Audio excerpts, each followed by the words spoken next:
warahmatullahi wabarakatuh. Di video kali ini akan dijelaskan keterpaduan iptek dalam Islam. Dalam hal ini ada korelasinya antara surat Al-Waqiah ayat 71 sampai 74 dengan sains dan perkembangan iptek pada saat ini. Penasaran bagaimana videonya? Silakan menyaksikan.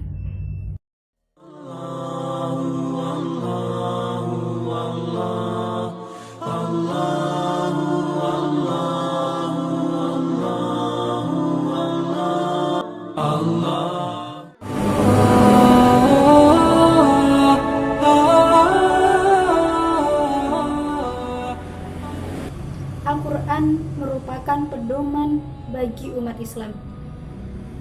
Membaca Al-Quran merupakan ibadah, apalagi mempelajarinya. Segala ilmu pengetahuan bersumber kepada Allah melalui kalamullah, yaitu Al-Quran. Di dalam surat Al-Waqiah ayat 71-74 terdapat isyarat ilmiah tentang penciptaan api, manfaat api sebagai sumber energi, manfaat kayu sebagai sumber energi bagi kehidupan manusia. Semuanya sudah terangkum dengan cantik di dalam Al-Quran. Ayat qauliyah dan kauniyahnya senantiasa seiras dan begitu serasi. Mau tahu bagaimana korelasi antara surat Al-Waqiah ayat 71-74 dengan sains dan iptek? Berikut video penjelasannya.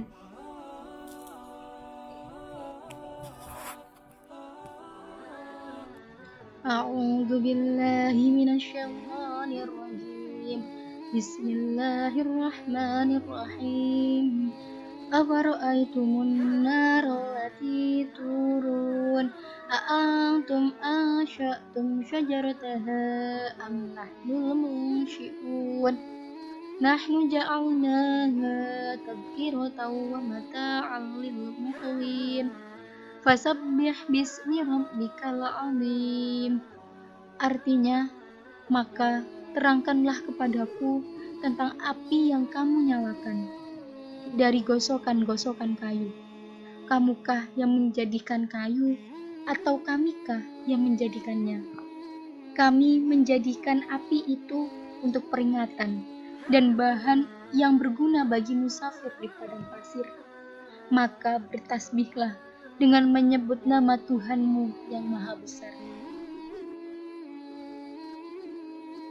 5.000 tahun sebelum Masehi, kehidupan manusia purba telah diketahui melalui ilmu pengetahuan. Di antaranya masa Paleolitikum, di mana manusia mulai menemukan api. Api berasal dari sambaran petir yang mengenai batang pohon. Lalu muncullah percikan api dari batang pohon tersebut. Dari situlah manusia purba mampu memanfaatkan batang pohon dengan saling menggesekkannya hingga muncullah api. Ibnu Abbas pernah menceritakan proses pembentukan api yang berlaku pada zaman dahulu. Zaman di mana belum ditemukannya gas LPG, minyak tanah, korek api, maupun bensin sebagai pemicu timbulnya api.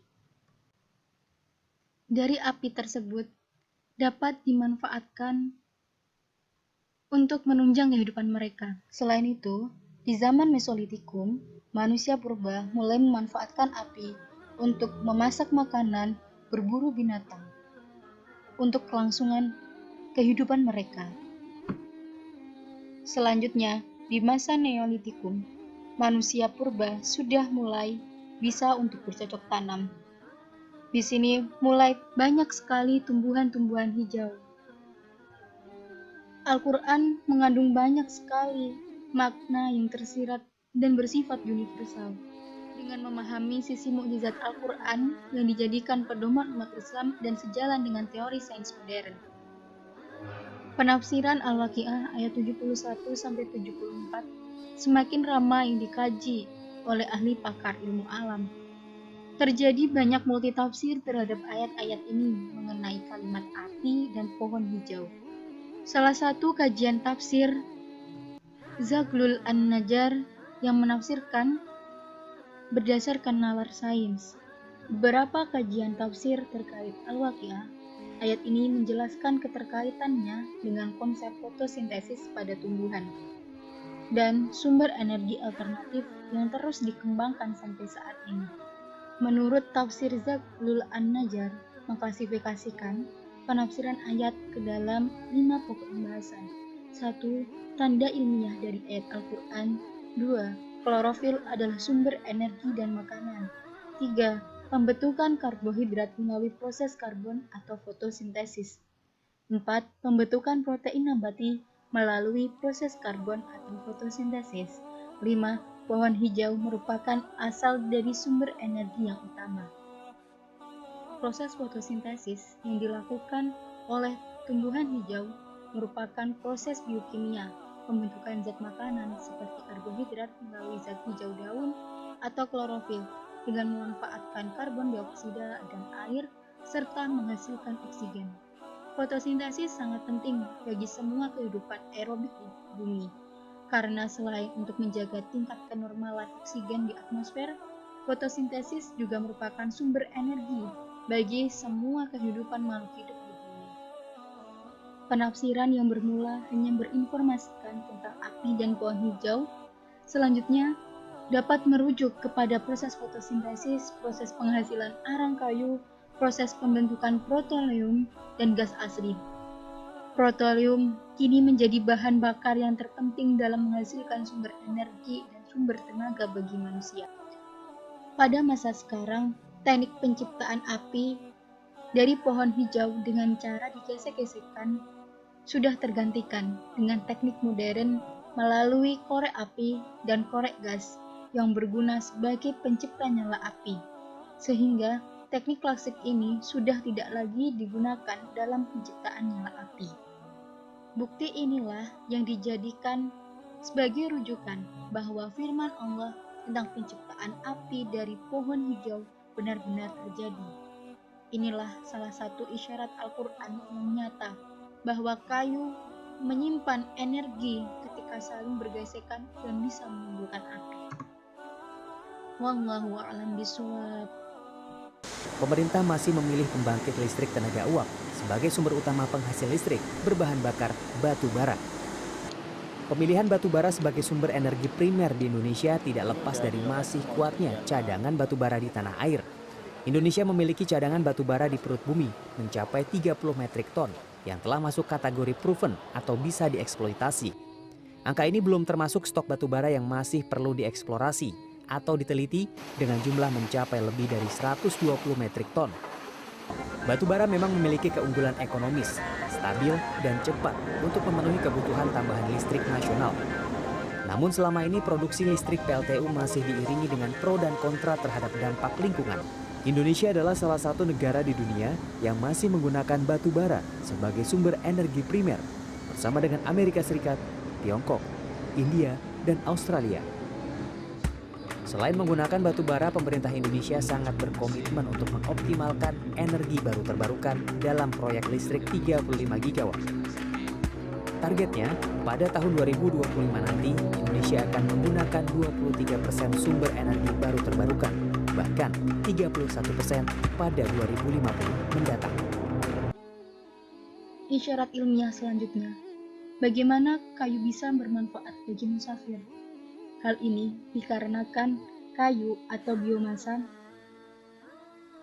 ditemukan oleh Stella James Watt, mesin uap pada tahun 1776 sebagai mesin penggerak alat transportasi, serta merubah peradaban manusia melalui revolusi industri. Sekarang ini, berbagai pemanfaatan biomasa senantiasa dikembangkan dan diinovasikan menjadi berbagai bioteknologi yang bermanfaat bagi kehidupan manusia. Telah menjadi petunjuk darinya tentang apa yang seharusnya menjadi energi. Surat Al-Waqiah ayat 71-74 menjadi lebih mudah dipahami di zaman sekarang. ketika orang yang bepergian membutuhkan api atau energi dalam bentuk fuel dari bahan bakar. Karena apabila ditelisik bahwa bahan bakar kendaraan benar-benar bisa diproses dari pepohonan dan bahan biomasa lainnya. Proses ini melalui proses gasifikasi.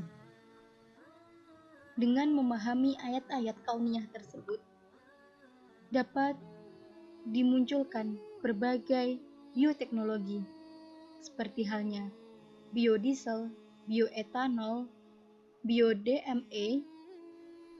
Terobosan inovasi ini mungkin sangatlah bermanfaat dan rendah akan masalah untuk memproses segala biomasa non-pangan agar menjadi bahan bakar yang terbarukan, bahan bakar yang terjangkau, dan bahan bakar yang bersih atau rendah kadar polutan. Maka inilah yang saat ini dibutuhkan, langkah nyata untuk mewujudkannya berdasarkan pada bidang ahlinya masing-masing, serta berpadu hingga muncullah Unity of Sciences yang berguna bagi kehidupan. Di antara berbagai penafsiran dan pemahaman, perlu dipahami dan dicari korelasinya dengan kehidupan di zaman sekarang. Itulah sebabnya belajar dan mengkaji suatu hal tidak terbatas oleh usia dan zaman. Dengan ayat Al-Quran yang bersifat universal dan mengandung banyak pengetahuan ini, menjadikan manusia senantiasa mempelajarinya dengan harapan selalu mengedepankan moto hidup, zikir, fikir, dan amal soleh.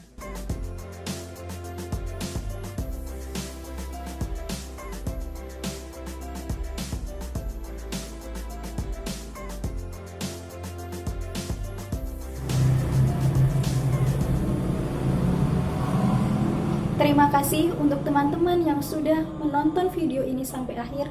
Semoga video ini dapat bermanfaat dan senantiasa meningkatkan ketakwaan serta kecintaan kita terhadap ilmu pengetahuan, terutama terhadap Al-Quran.